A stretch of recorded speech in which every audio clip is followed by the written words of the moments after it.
자, 이제 3방식, 세 가지 방법, 가격 구하는 방법 들어가겠습니다.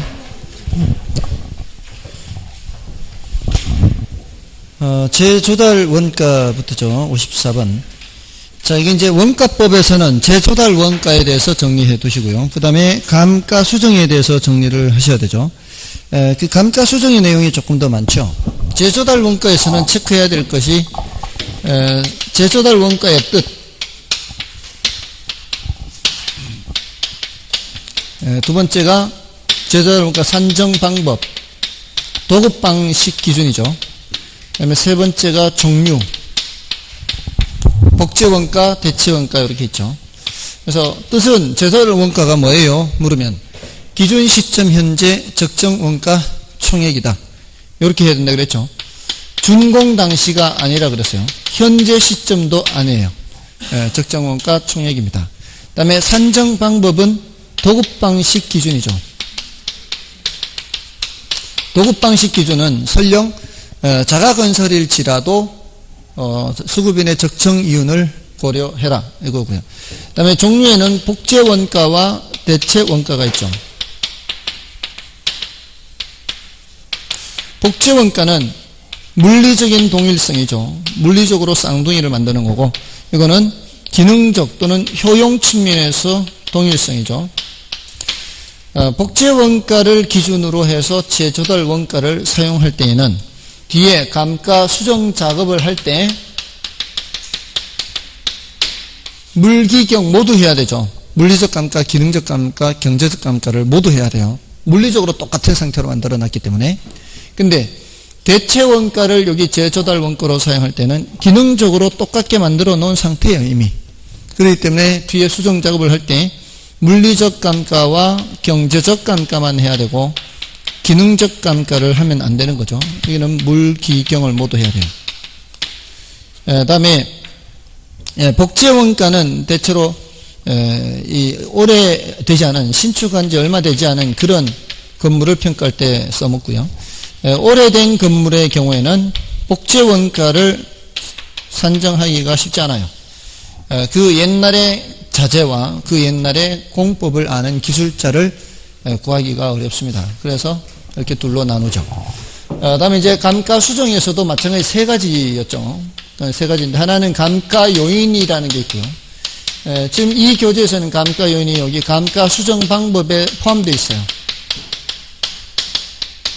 여기 분량이 제일 적고 이제 출제 비중도 조금은 낮은 편이죠. 감가 수정과 감가 상각을 비교하는 게 있죠. 감가 요인은 이제 물기경이죠. 물리적 감가, 기능적 감가, 경제적 감가 세 가지고요. 어떤 요인이 어디에 속하는지 그거를 파악을 해야 되죠. 그래서 일단 그 감가 수정 방법이고 항목을 먼저 보세요. 감가 수정 방법의 37쪽에 감가 요인을 먼저 보시면 그 감가 요인별로 이제 감가 수정을 하게 되는데, 37쪽의 감가 요인의 내부적 요인이 물리적 감가와 기능적 감가, 외부적 요인이 경제적 감가죠. 그래서 그 경제적 감가를 판단하는 게 더 쉽죠. 인근 지역의 쇠퇴, 시장성 감퇴, 주위 환경과의 부적합, 이런 것들은 그 부동산의 상태와는 관계없이 부동산의 가치에 영향을 미쳐요. 부동산은 멀쩡해도, 부동산 자체는 멀쩡해도 시장성이 감퇴된다거나 인근 지역이 쇠퇴한다거나 주위 환경이 안 어울리면은 부동산 가치는 떨어질 수 있죠. 이런 게 무슨 감가? 경제적 감가예요. 외부 요인에 의한 감가예요. 이건 적합의 원칙과 관련되는 거죠. 그 다음에 이제 물리적 감가를 보시면 되고요. 물리적 감가는 시간의 경과로 인한 노후화 또는 사용으로 인한 마모 파손, 재해 등의 우발적 손상, 이 건물에 무슨 문제가 있는 거예요, 건물에. 근데 물리적으로 문제가 있는 거죠. 근데 기능적 감가는 뭐예요? 물리적으로는 문제가 없어도 그 건물과 부지가 안 어울려요. 이거는 그 부동산의 외부 요인이 아니에요. 그 부동산의 내부 요인으로 봐야 돼요. 그래서 기능적 감가고요. 또 설계가 불량하다거나 형식의 구식화죠. 이런 것들은 그 물건 자체는 새 거라도 감가가 될 수 있다, 이런 뜻입니다. 그죠? 새 것이라도 가치가 하락할 수 있다. 그리고 능률의 저하, 이런 것들도 전부 다 부동산의 내부 요인에 의한 기능적 감가에 해당하는 거죠. 그리고 예외적으로 법률적 감가가 있다라는 정도만 해두시면 되고요. 이게 감가 요인에 대한 거고, 다음에 감가 수정, 요거는 감가 수정과 이제 감가 상각을 비교하는 거죠. 감가 수정이 바로 감정평가에서 쓰는 거죠. 이건 감정평가에서 쓰는 표현이고, 이쪽은 기업회계에서 쓰는 표현이고요. 감가 수정은 경제적 가치를 판정하는 게 목적이죠. 적정한 경제적 가치를 판정하는 거고, 이거는 원가를 배분하는 거죠. 원가가 얼마나 되느냐, 이거 배분하는 거예요. 다음에 이 감가 수정은 뭔가가 적용이 잘 돼요. 관찰 감가 적용되고요. 경제적 감가 적용되고요. 토지에도 적용되죠. 토지의 감가 적용돼요. 근데 이쪽은 적용이 되지 않죠.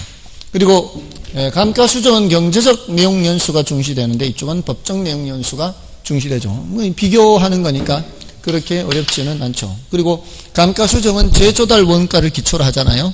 근데 감가 상각은 취득 원가를 기초로 한다는 사실입니다. 그렇게 비교를 해 두시고요. 다음에 이제 감가 수정 방법이 이제 마지막. 감가 수정 방법은 이제 내용 연수법이 제일 중요하다 그랬죠. 내용 연수법은 다시 정액법, 정률법, 상환기금법 이렇게 구분이 되고요. 내관 분시임 해서요. 뭐 나머지는 뭐 이런 게 있다는 정도인데, 관찰감가법은 조금 전에도 했잖아요. 눈으로 보는 감가. 주관이 개입될 여지가 많죠. 근데 분해법은 조금 전에 감가 요인 했잖아요. 감가 물기경 이렇게 각각의 감가 요인으로 나누어서 치유 가능이다, 치유 불능이다 이렇게 나누는 거는 분해법이라 그래요. 그러니까 이런 것이 있다라는 정도예요. 시장추출법과 임대료 손실환원법은 최근 10년간 언급 자체가 안 됐어요. 그러니까 이런 것은 이런 게 있다는 정도인데, 더 자세하게 해야 되는 것은 정액법, 정률법에서는 이게 더 중요하죠. 그러니까 매년 감가액이 중심이 돼요. 이거는 매년 감가액을 나타내는 그래프가 중심입니다. 매년 감가액이 일정하면 뭐고요? 정액법. 점점 주는데 이렇게 곡선의 형태로 줄어들면은 정률법. 상환기금법은 이자를 고려하기 때문에 정액법보다는 좀 적죠. 그래서 일정하다는 것은 정액법하고 똑같습니다. 자, 여기서 초기부터 처음부터 많이 감가하는 게 누구예요? 정률법이 많이 감가하잖아요. 많이 감가한다는 것은 그만큼 평가를 낮게 하겠다는 얘기예요. 근데 대체로 물건의 가치 하락 속도가 처음에는 빠릅니다. 포장만 뜯어버리면 중고가 되기 때문에.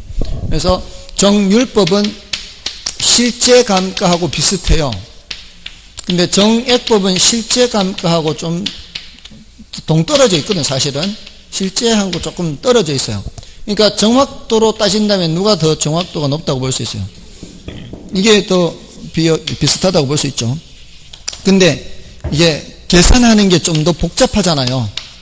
요거는 계산이 좀 간편하고, 그래서 가능한 한 간편한 방법이 좋잖아요. 근데 실체하고 안 맞지만 건물이나 구축물 같은 경우에는 정액법을 적용하더라도 오차가 크지 않아요. 그러니까 이거는 좀 이런 쪽으로 적용하고, 동산이나 특히 기계류 같은 경우에는 정률법을 적용하게 되고, 뭐 이런 차이가 있는 거죠. 그리고 특히 상환기금법은 이자를 고려하기 때문이죠. 이자를 고려하기 때문에 금액이 더 낮은 거고요.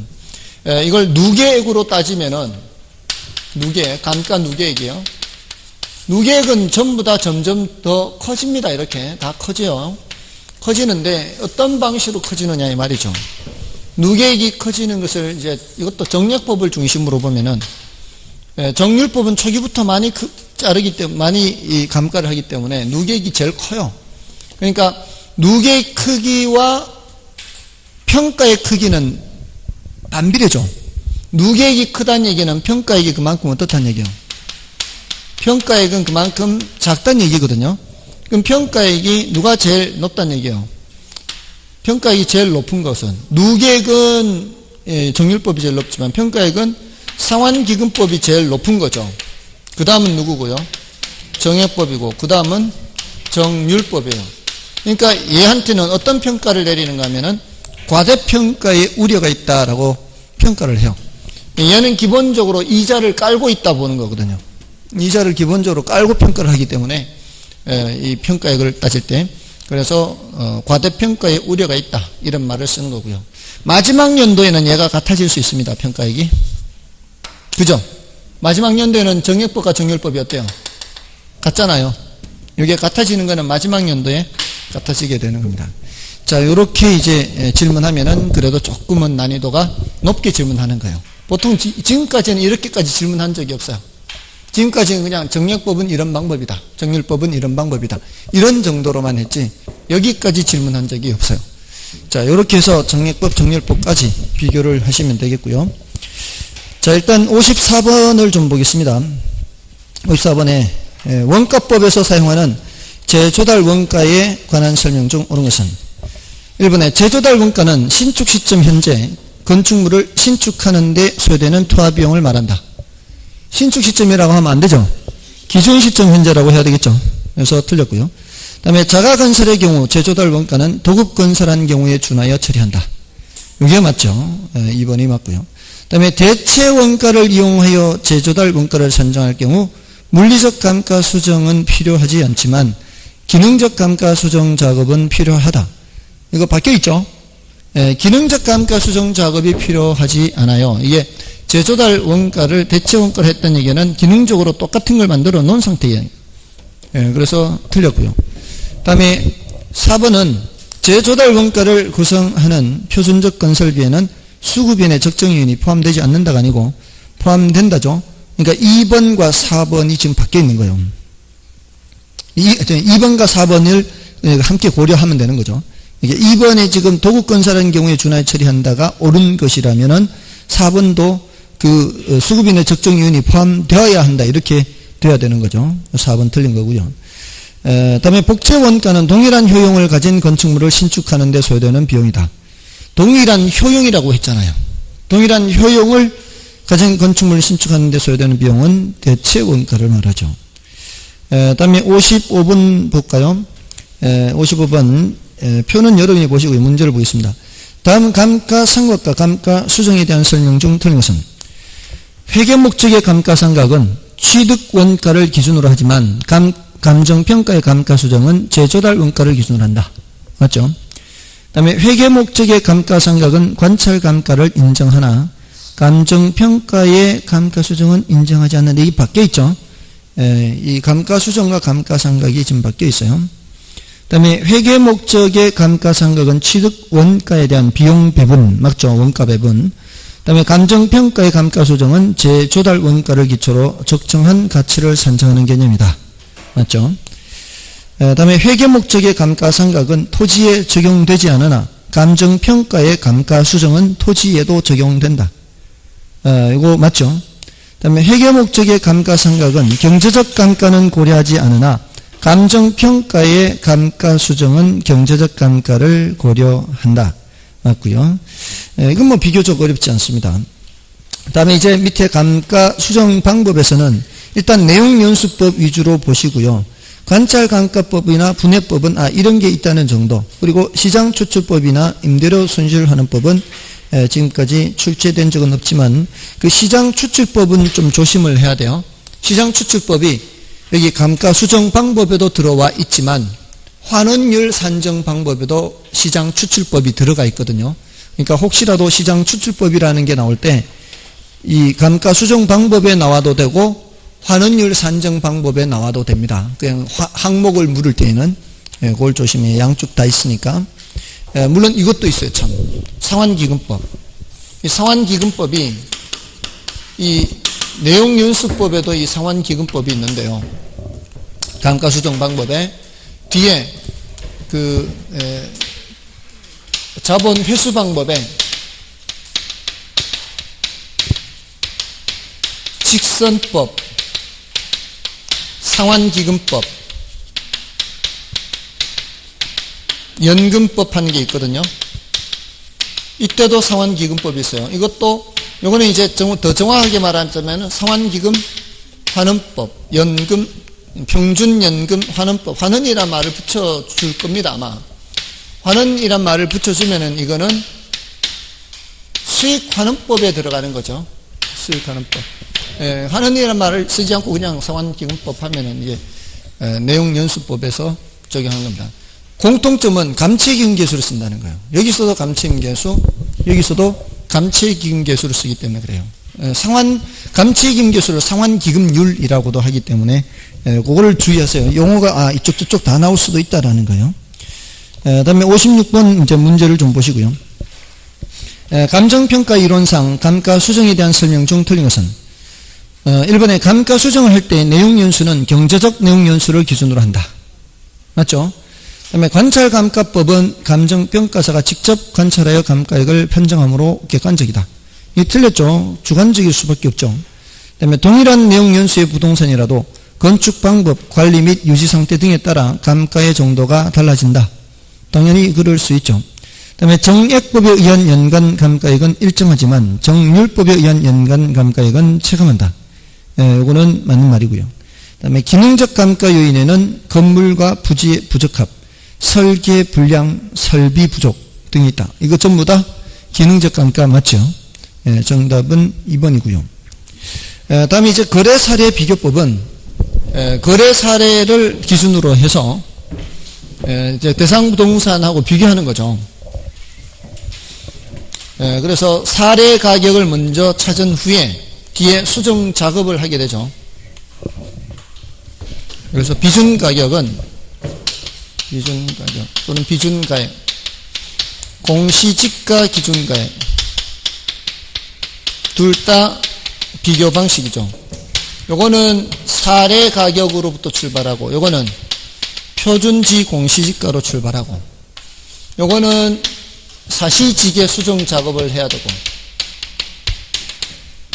여기 이제 면적 비교가 들어가기도 하죠. 여기는 뭐만 하면 되고요.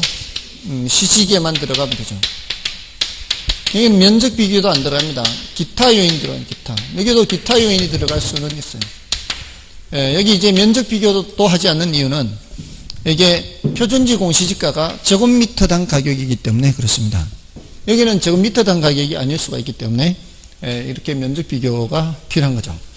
자, 여기서 표준지 공시지가 선정하는 거 이거는 그 인근 지역의 용도 지역이 똑같은 거 그리고 이용 상황이 비슷해야 되죠. 그러니까 사례를 선택할 때하고 비슷해요. 표준지 선정하는 게.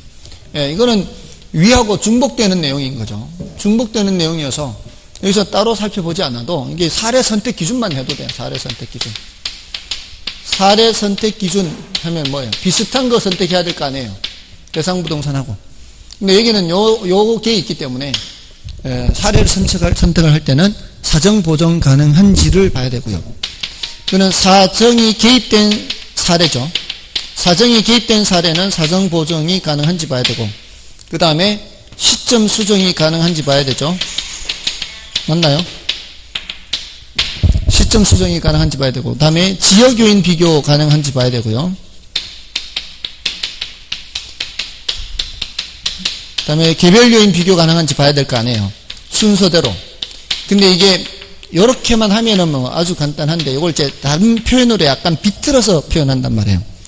비틀어서 표현할 때 요 세 번째 요거 지역 요인 비교 가능을 위치 유사성이라고 판단한다면 위치 유사성. 요 의미가 뭐냐 이 말이에요. 여기에 용도 지역이 같아야 된다 이 말이에요.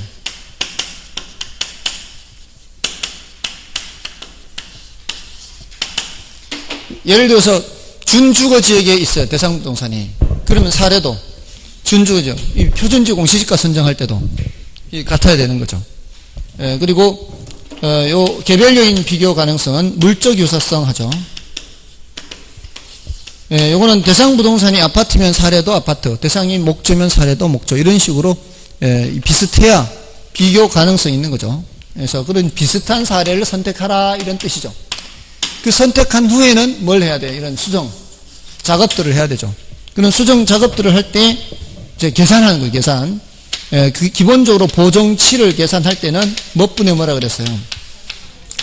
사례분의 대상에서 사례가 어떠하다 그러면 사례 숫자를 바꾸는 거고, 대상이 어떠하다 그러면 대상 숫자 바꾸면 되는 거고, 그런 부분들이에요. 다만 이제 시점 수정할 때는, 시점 수정은 지수법이 있고 또 뭐가 있어요? 지수법, 변동률 적용법이 있잖아요. 문제에서 지수를 주면은 지수법에서는 위가 기준 시점이에요, 아래가 기준 시점이에요? 위가 기준 시점이 되는 거, 사례분의 대상 하잖아요. 그러니까 지수법도 이게 사례분의 대상이다. 사례가 거래된 시점은 거래 시점이 되는 거예요. 사례의 거래 시점. 대상의 기준 시점이 되는 거죠. 대상분 기준 시점. 이렇게 되는 거죠. 이걸 이렇게 생각하면 돼요. 이걸 외우려고 하지 말고, 그동안에 가격이 올랐는지 내렸는지를 보면 되는 거예요. 그동안에 가격이 올랐다고 판단이 되면은, 그때는 1보다 큰 수가 나와야 되고요. 그동안에 가격이 내렸다고 판단이 되면은 1보다 작은 수가 나와야 돼요. 그럼 뭐 간단한 거죠. 그때로부터 지금까지 이렇게. 변동률을 줄 때는 1 플러스 변동률 이렇게 계산하면 되는 거죠. 그 다음에 나머지 지역 요인 비교하고 개별 요인 비교할 때 종합적 비교법과 뭐가 있다 그랬어요? 종합적 비교법과 평점법이 있다 그랬죠. 어떤 게 더 객관적이에요? 평점법이 더 객관적이죠. 이거는 항목을 나누잖아요. 가로 조건, 접근 조건, 환경 조건, 접, 행, 획기 이렇게 해서 사례 대상 이렇게 해서 사례분의 대상 하면 되는 거잖아요. 이때 획지 조건이 들어가 있으면은 개별 요인을 비교하는 거고, 획지 조건이 빠져 있으면은 지역 요인을 비교하는 거고, 비교하는 거잖아요. 그런 정도죠. 자, 그렇게 해서 비교를 해 주시면 되는 거고요. 그 다음에 넘어가셔서 문제를 좀 보시면은 거래사례 비교법에 관한 설명 중 틀린 것은 1번에 시장성 원리에 의한 것으로 실증적이며 설득력이 풍부하다.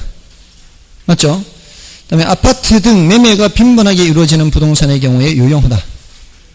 이거 맞죠? 이 거래가 많은데 이제 적용되는 거고요. 그 다음에 시점 수정은 거래 사례 자료의 거래 시점 가격을 현재 시점 가격으로 정상화하는 작업을 말한다. 이게 기준 시점이잖아요. 요거. 기준 시점으로 바꾸는 거죠. 현재 시점이라고 하면은 안 돼요. 아까 제조달 원가에서도 기준 시점 현재 적정 원가 총액해야 되지. 그거를 준공당시 또는 현재 시점 이렇게 하면은 안 되는 거하고 똑같은 원리입니다. 다음에 사례 자료는 기준 시점이 가까울수록 유용하다. 그죠? 가능한 한 가까울수록 더 훨씬 더 유용한 거고요. 다음에 부동산 시장이 불안전하거나 투기적 요인이 있는 경우에는 거래 사례의 신뢰성이 문제가 되죠. 이게 거래 사례 비교법의 단점에 해당하는 거죠. 다음에 이제 수익 환원법이고요. 자, 이 수익 환원법은 두 가지 요소가 있다 그랬죠. 하나는 순수익, 수익가액을 구할 때 순수익 나누기 환원율, 이 두 가지 요소가 있는데 요거 말고 한 가지 요소를 더 더해서 1번이 요거고요. 2번이 환원율이고 3번이 환원 방법이 있다 그랬죠. 환원 방법. 또는 회수 방법, 자본 회수 방법이라 그래요. 자본 회수 방법. 조금 전에 썼다 지웠던 직선법, 안 지웠나요? 직선법, 상환기금법, 연금법 아까 그게 이제 있는데 요건 난이도가 좀 높아요. 그래서 보통은 1번, 2번에 대해서 정리를 하면 돼요. 3번은 딱 한 번 출제가 됐어요. 그러니까 순수익에 대해서 정리하고 환원율에 대해서 정리하고 이렇게. 그래서 그 정리해서 수익환원법은 정리해서 아까도 지문이 나왔었죠. 그 연결이 돼야 된다고. 대상 물건이 의에서 있죠. 대상 물건이 장래 산출할 것으로 기대되는 순수익이나 미래현금 흐름을 환원하거나 할인, 지금 앞에 순수익 있고 뒤에 미래현금 흐름이 있고요. 또 앞에 환원 있고 뒤에 할인 있죠. 그러니까 순수익은 환원하고 짝짓기 해야 되고 미래현금 흐름은 할인하고 짝짓기 해야 되죠. 그래서 짝짓기가 돼야 돼요. 그래서 가액을 선정하는 감정평가 방법이고, 그리고 이제 3요소에서 순수익 환원율 자본하는 방법, 그 중에 우리는 순수익과 환원율에 초점을 맞춘다. 자, 그 순수익은 두 가지를 기억하시라 그랬었어요. 순수익에 기억해야 될 게 두 가지라고 했어요. 하나는 장래 순수익이라고 그랬어요. 왜냐하면은 부동산 가치 정의에 가장 맞아떨어지는 방식이 수익 방식인데, 그게 장래 순수익을 계산해야 되는데 지나간 과거나 현재 순수익과 하면 안 되죠. 그리고 이 순수익은 안정화된 순수익이라고 그랬어요. 앞으로 안정화된 순수익. 그러니까 앞으로 발생할 순수익을 매년 발생하는 순수익을 다 각각 예측하는 게 아니라 앞으로 1년치만 계산한 후에 남은 기간 동안은 똑같은 금액이 발생한다고 가정하는 방식이 요 방식이거든요. 그러니까 처음에 계산할 때 그 순수익이 어쩌다 발생하는 순수익이 들어가면 안 되고 늘상 발생할 수 있는 순수익이 들어가야 되죠. 그래서 그 안정화된 순수익이라는 걸 이해를 한다면 요건을 안 외워도 된다 그랬죠. 그 요건이 바로 안정화된 순수익에 해당하는 내용이에요. 그 요건이 안정화된 순수익. 다음에 그 밑에 산정은 그건 참고로 보시면 되죠. 보통은 총수익 빼기 총비용 또는 가유순전 후 이렇게 해서 순수익 계산할 수도 있는데 잔여법으로 계산할 수도 있다. 이거는 토지가 복합부동산이 벌어들인 순수익을 다른 생산요소한테 주고 토지한테 최종적으로 남게 하면은 토지 잔여가 되는 거고요. 건물한테 남게 하면은 건물 잔여가 되고요. 그런 식으로 각각의 순수익을 구할 수 있다라는 거죠. 다음에 유의사항 그거는 이제 좀 전에 장래 순수익을 봐야 된다는 것이었고요. 다음에 이제 오른쪽으로 와서 이제 환원율이죠. 대부분은 이제 환원율에 대해서 정리를 해야 돼요. 일단 환원율을 물을 때는 환원율이 뭐예요? 그러면은 이거는 투자론에서 나온 거 대답하면 돼요. 투자론에 나온 종합 환원율. 총 투자액에 대한 또는 부동산 가격에 대한 투자론에서는 총 투자액이라고 하고요. 여기서는 부동산 가격이라고 합니다. 똑같은 거죠, 사실은. 이게 순수익 또는 순영업소득의 비율이다. 이렇게 하면 환원율이에요. 환원율은 뭐와 뭐의 합으로 되어 있느냐 물으면은 자본 수익률과 자본 회수율의 합으로 되어 있다라고 대답을 해야 되죠. 자, 이게 기본 공식이죠. 중요한 성질인데 다만 요거를 토지 환원율과 건물 환원율로 갈 때는 좀 달라질 수가 있죠. 건물의 경우에는 건물에 투자된 돈은 결국 사라지게 돼 있죠.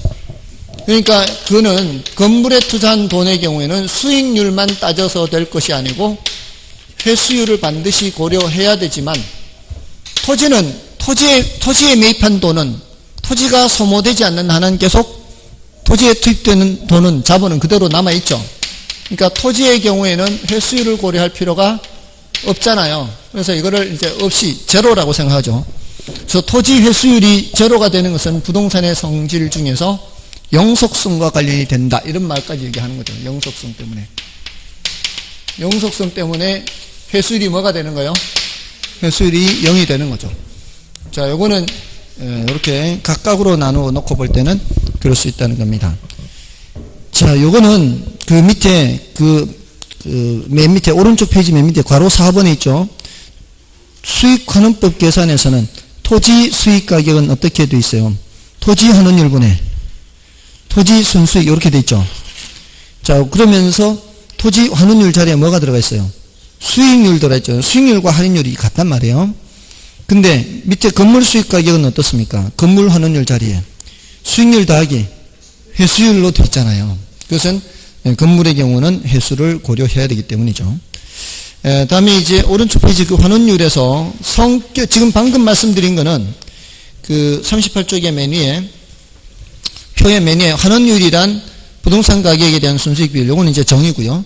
성격의 5번이 제일 중요하기 때문에 5번을 이제 말씀드린 거고요. 그 위에 거는 참고로 좀 보시면 되겠고요. 그 다음에 밑에 산정에 시조12가 있죠. 시조12 또는 CO12죠. 자, 이 중에서 시상추출법 있잖아요. 아까 이 감가 수정 방법에도 있죠. 근데 중요한 거는 바로 투자결합법하고 부채감당법 밑에 거. 투자결합법의 물리적 투자결합법은 토토건건, 금융적 투자결합법은 지지저조, 부채감당법은 부저저죠. 근데 물리적 투자결합법과 부채감당법은 이미 출제가 됐다 그랬죠. 그래서 금융적 투자결합법 지지저저를 더 주의를 하시고요. 그 기억은 공식이고 니은은 그 의미를 지금 써놓은 거예요. 그러니까 이론적으로 물을 때는 니은을 이제 대답을 할 수 있도록 해야 되는 거죠. 공식을 물을 때는 기억을 해야 되고요.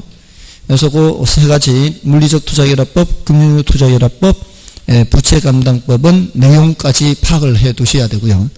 그다음에 엘루드법은 조금 이제 긴가민가해요. 사실은 엘루드법도 출제가 된 지가 좀 오래됐는데 제가 봤을 때는 감정평가사 시험이라면 엘루드법은 당연히 해야 돼요.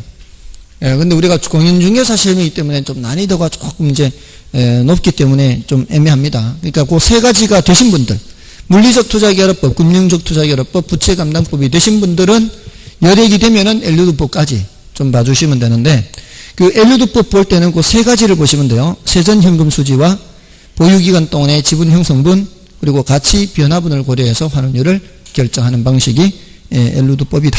이렇게. 다음 밑에 이제 자본 회수율은 해서 그 당장 표시 있죠.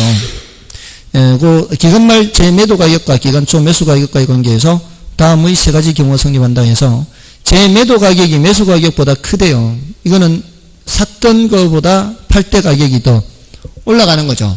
이럴 때는 올라갈 때는 가격이 올라가면 자본 회수율이 0보다 작습니다. 근데 디귿에 재매도 가격이 살 때 가격보다 낮으면 그때는 자본 회수율이 0보다 크죠. 자, 그래서 아까 이거요. 대체로 건물의 경우에는 회수율이 플러스 회수율 들어가는 이유가 뭐예요? 결국 건물에 들어간 자본은 소멸되기 때문에 그 원금을 회수해야 되니까 이런 거잖아요.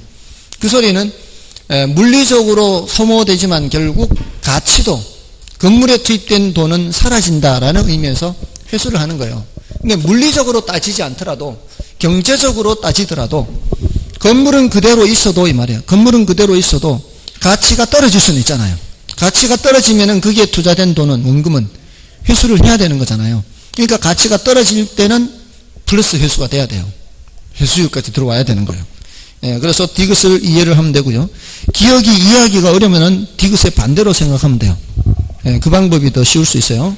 디귿을 반대로 가서 기억이다. 이렇게.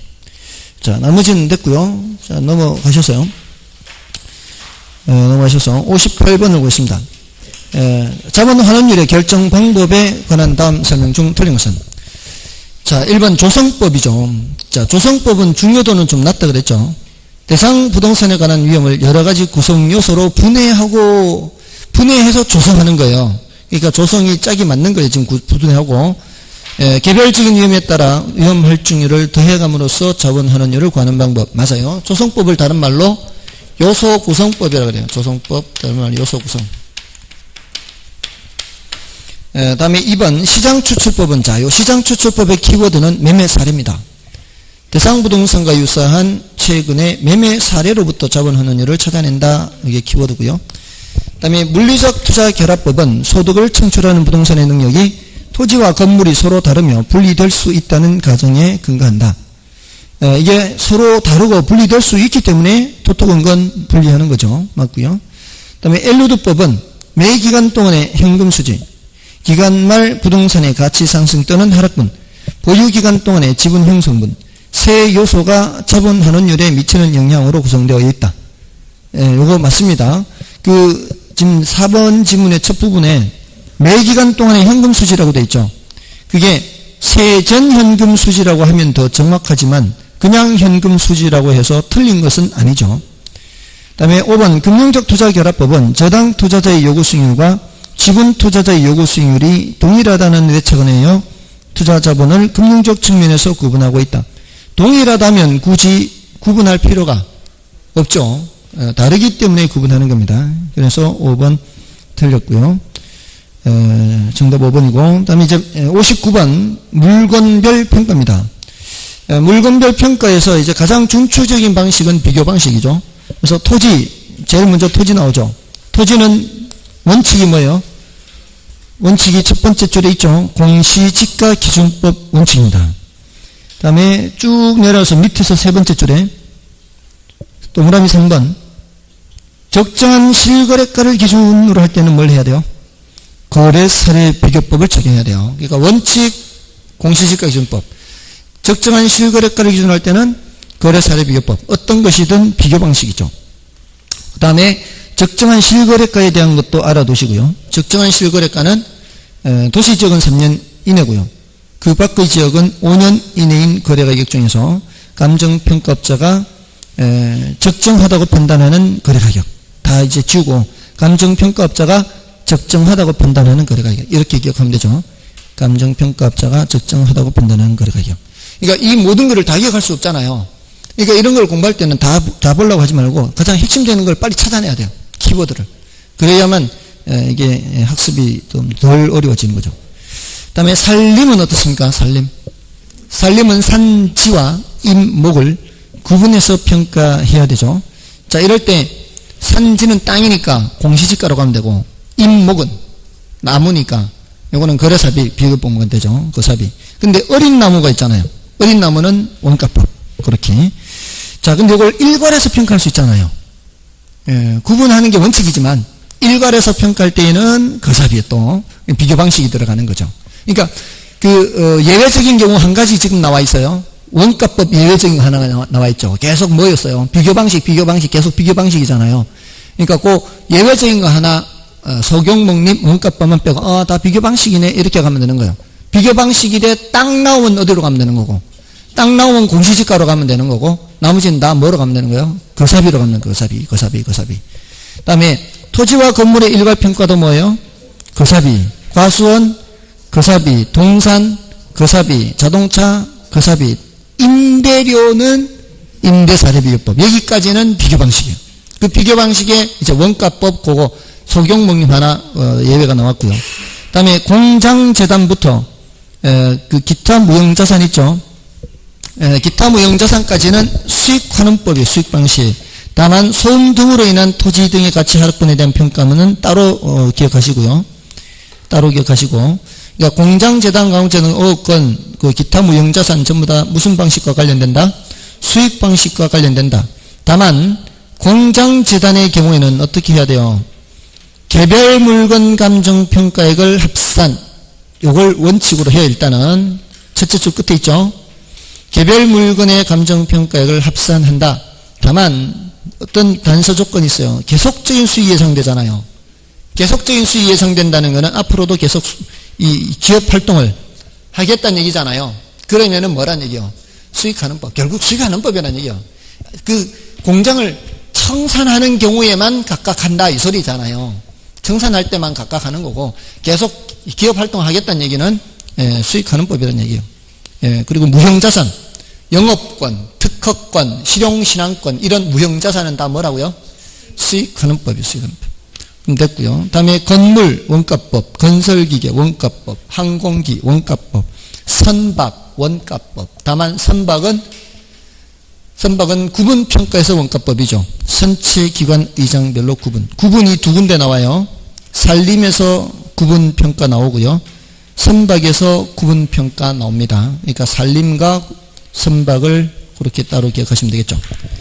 자, 넘어가셔서 59번 감정평가에 관한 규칙상 물건별 평가에 대한 설명 중 틀린 것은 1번 토지평가는 대상 토지와 동일 또는 유사한 표준지의 공시지가를 선택하고 시점 수정 등 필요한 조정을 해야 한다. 맞죠? 그 다음에 감정평가업자는 과수원을 감정평가할 때에 거래사례비교법을 적용해야 된다. 맞고요. 건물과 토지를 일괄하여 평가하는 경우에는 거래사례비교법이다. 건물의 평가는 원가법이죠. 산림은 임지와 임목을 구분하여 평가해야 하며 임목의 평가는 수익환원법에 의해야 돼. 소경목림은 지금 임목의 평가가 수익 아니고 거사비 임목 거사비죠. 소경목림은 원가법이고요. 그러니까 원가법이 모두 5군데 나오죠. 소경목림, 건물, 그 다음에 건설기계, 항공기, 선박 이 5군데에 나오는 게 원가법이에요. 정답은 5번이고요. 그 다음에 부동산 가격 공시제도. 자, 여기에서는 제가 8가지잖아요. 표준지 공시지가, 개별 공시지가, 표준주택가격, 개별주택가격, 공동주택가격, 비주거용 표준부동산 가격, 비주거용 개별부동산 가격, 비주거용 집합부동산 가격 모두 8가지죠. 자, 이 8가지에서 이제 주체를 물으면 제일 쉬워요. 주체를 물으면은 개별 셋 빼고 나머지는 국장이죠. 근데 이제 효력에서 조금 어렵잖아요. 어디다 써먹느냐. 어디다 써먹느냐. 이때, 세금 얘기가 나오면은 표준이 나오면 돼요, 안 돼요? 표준이 나오면 안 돼요. 세금 얘기가 나올 때는. 그럼 세금 얘기가 나올 때는 개별이 나오거나 공동 집합이 나와야 돼요. 표준은 거기다 써먹는 게 아니고, 표준은 어디다 써먹는다 그랬어요. 개별 가격 산정 기준이라 그랬죠. 안 그랬나요? 표준은 세금 매기는 데 써먹는 게 아니고 이거는 개별 가격 산정 기준이 되는 거예요. 다만 표준지 공시지가만 요 개별 공시지가 산정할 때뿐만이 아니라 거기도 써먹지만 국가 지방자치단체 등의 공적기관에 또는 감정평가업자가 전반적으로 지가를 산정할 때는 다 뭐를 기준으로 해야 돼요? 표준지 공시지가를 이용해야 돼요. 지가 산정 기준이에요. 그러니까 개별 공시지가도 여기 포함되어 있는 거죠. 개별 공시지가든 또는 토지 비축제도에 따라 토지를 비축을 하기 위해서 평가를 하든 보유하고 있던 토지를 매각을 하든 보상금 산정을 하든 지가를 산정할 때는 모두 다 표준지 공시지가를 이용해야 되고, 그리고 일반인들의 토지 거래 지표가 되죠. 일반인들의 거래 지표가 되고요. 그 다음에 지가 정보 제공을 여기서 하죠. 지가 정보 제공. 그러니까 정보 제공은 토지의 경우에는 표준에 와 있어요. 근데 주택이나 비주거용 부동산에는 표준이 없어요. 표준은 오로지 뭐밖에 없어요. 표준은 오로지 개별 가격 산정이 요거 하나밖에 없어요. 다른 데는 표준지만 좀 많지, 비주거용 표준 부동산이나 표준 주택 가격은 딱 요거밖에 없어요. 다른 얘기가 나올 여지가 없다고요. 그러니까 얘가 오히려 쉬워요. 표준이 나오면은. 이게 표준지냐 표준지가 아니냐만 구별하면 돼요. 표준지가 아닌 경우에는 오히려 더 쉽죠. 요거밖에 없으니까 다른 얘기가 나올 게 없어요.